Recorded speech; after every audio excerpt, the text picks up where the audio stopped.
মানছি তারা 5বার কাপ পেয়েছে, মানছি তারা আইপিএল এর সব থেকে বড় টিম, কিন্তু টি-20 ক্রিকেট কিভাবে খেলতে হয়, এখনকার দিনে টি-20 ক্রিকেট কিভাবে খেলতে হয়, এটা কিন্তু চেন্নাই সুপার কিংসের একটু ভাবা দরকার।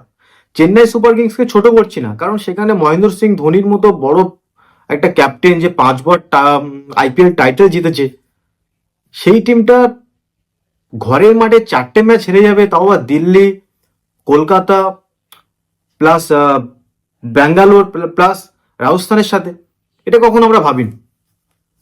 সত্যি কথা বলতে চেন্নাই যেভাবে টি-20 গেম খেলছে এখনকার দিনে, সে এই ধরনের গেম 2021 সালে 2022 সালে এইসব গেম চলতো, যে যেভাবে হোক 170-80 করতে দেবো, আমরা তুলে দেবো, আর অন্য টিম আমরা 170-80 করবো, আমি আটকে দেবো। টি-20 গেম এখন নেই। 2025-এ টি-20 গেম সবাই জানে কি পাওয়ার প্লে ইউটিলাইজ করতে হবে। সেই পাওয়ার প্লে ইউটিলাইজ করার জন্য সেই ধরনের ব্যাটার দরকার।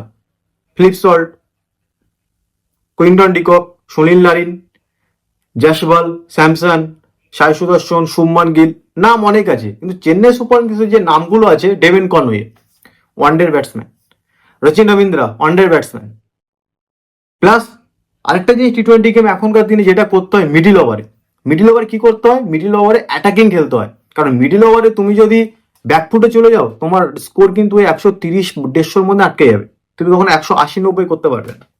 চেন্নাইয়ের পিচটা এমন, এখানে মাত্র 150 কেন, 170-80 করলেই গেম অন থাকবে। চেস করা খুব চাপ 180-র ওপরে গেলে। চেন্নাই এটাই করতে পারছে না। আগে ব্যাট করে তো আগে রান করতে পারছে না, চেস করলে কি হচ্ছে, অপর টিম 150-র ওপরে 180-র ওপর রান করছে, চেস করতে পারছে না।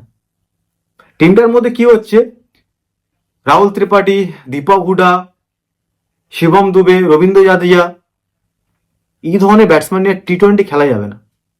রাহুল ত্রিপাঠী ভালো প্লেয়ার, দীপক হুডা ভালো প্লেয়ার, বিজয় শঙ্কর ভালো প্লেয়ার, কিন্তু ইন্টেন্ট নেই। একমাত্র ধোনির দোষ দিলে তো হবে না, ধোনি এসে মারবে ভাবে তো হবে না। টিমটার মধ্যে একটা জিনিস চলে এসেছে, সেটা হলো নিজের কেরিয়ারে যুক্ত রান করব, সেইভাবেই খেলছে। এই ভাবনাটা পুরোটাই ভুল। জানি না 5 ম্যাচে, এই সরি 6 ম্যাচে, 6 ম্যাচে হয়তো 5টা হেরে গেছে, একটা জিতেছে। টিমটা আর বছরের কিছু দেখা যাচ্ছে না।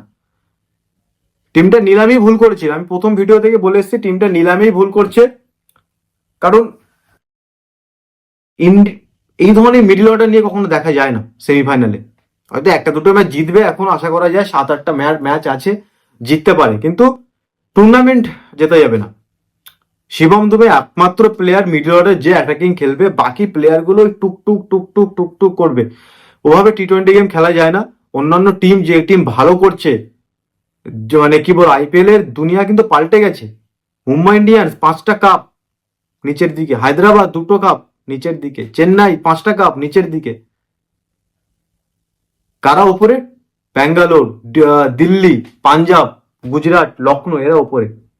কেন ওপরে? এদের লাইন আপ সবাই দেখুন, লিভিংস্টন, জিতেশ শর্মা, রজত পাতিদার। যদি আমি গুজরাটের দেখি, রাদারফোর্ড, বাটলার, শুভমান গিল।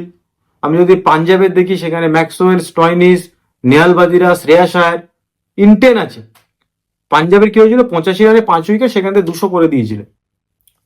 আমি তো এখনো বলবো, চেন্নাই সুপার কিংস যেভাবে টিমটা এগোচ্ছে, এই টিমটাই যদি কন্টিনিউ করে, 10এই থেকে যাবে। কোনো ইন্টেন্ট নেই টিমটার মধ্যে টি-20-তে।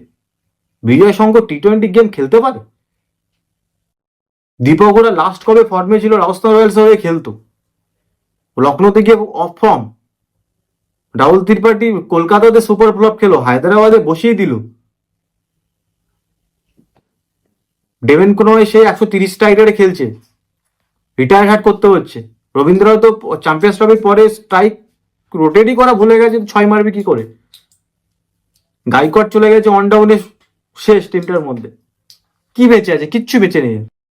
কাকে আনলে হবে? কিচ্ছু নেই। বোলিং এ অশ্বিন, একটাই বোলার, স্পিনারে নূর আহমেদ, আর ফাস্ট বোলারে কি বলে, খালিল আহমেদ। আর কিচ্ছু নেই টিমটার মধ্যে। নেক্সট ইয়ার যখন আইপিএল এর নিলাম হবে, আশা করা যায় যে বেটার মিডিল অর্ডার আর পাওয়ার প্লেতে ওপেনার এমন রাখবো যে রান করবে। 10টা বল খেলুক, 30টা রান করুক, অনেক। 6টা বল খেলুক, 20টা রান করুক, অনেক। আমার 20 বলে 30 দরকার নেই তো, আমার 40 বলে 50 করে লাভ নেই। 104 চেন্নাই সুপার কিং নিজের ঘরের মাঠে, জীবনে কেউ ভেবেছে? লজ্জাজনক। একটা 5বারের চ্যাম্পিয়ন, ক্রিকেটে তো হার জিত থাকবে, কিন্তু এইভাবে কলকাতার কাছে, ব্যাঙ্গালোরের কাছে, দিল্লির কাছে, রাজস্থানের কাছে, পাঞ্জাবের কাছে কখনো ভাবা হয়নি। আশা করা যাক ধোনি খেলছে, ধোনি ক্যাপ্টেন করবে নেক্সট আরো যে ম্যাচগুলো আছে, বেটার করবে। কোয়ালিফাই করতে পারবে না, এই টিম কোয়ালিফাই করতে পারবে না। কোয়ালিফাই করার টিম আলাদা। সবাই যদি বলে যে না আইপিএল এ কামব্যাক হয়েছে, চেন্নাইয়ের এই টিম যে কামব্যাক কখনোই হবে না। কিচ্ছু নেই টিমটার মধ্যে, মিডল অর্ডার নেই, ফেয়ারলেস ক্রিকেট নেই, T20 all about fearless cricket, সেটা এর মধ্যে নেই। টিমটা নেক্সট ইয়ারে ভালো করে বানাতে হবে। রাসি ভ্যান্ডার দূষণ থাকবে, ড্যারিল মিচেল থাকবে, আরো অনেক প্লেয়ার বাইরে থাকবে। এদেরকে নিয়ে আসুক মিডল অর্ডারে, যদি বেটার হয়। এখন তো আর কিছু করার নেই, খেলা দরকার, খেলে যেতে হবে। তো খুবই কষ্ট যে চেন্নাইয়ের মতো টিম 10-8 পড়ে থাকবে। তো এই ধরনের ভিডিও তো আসবেই। আর আমার ভিডিও যদি আপনাদের ভালো লেগে থাকে, প্লিজ আমার চ্যানেলটাকে সাবস্ক্রাইব করে দেবে আর লাইক আর শেয়ার করতে ভুলবেন।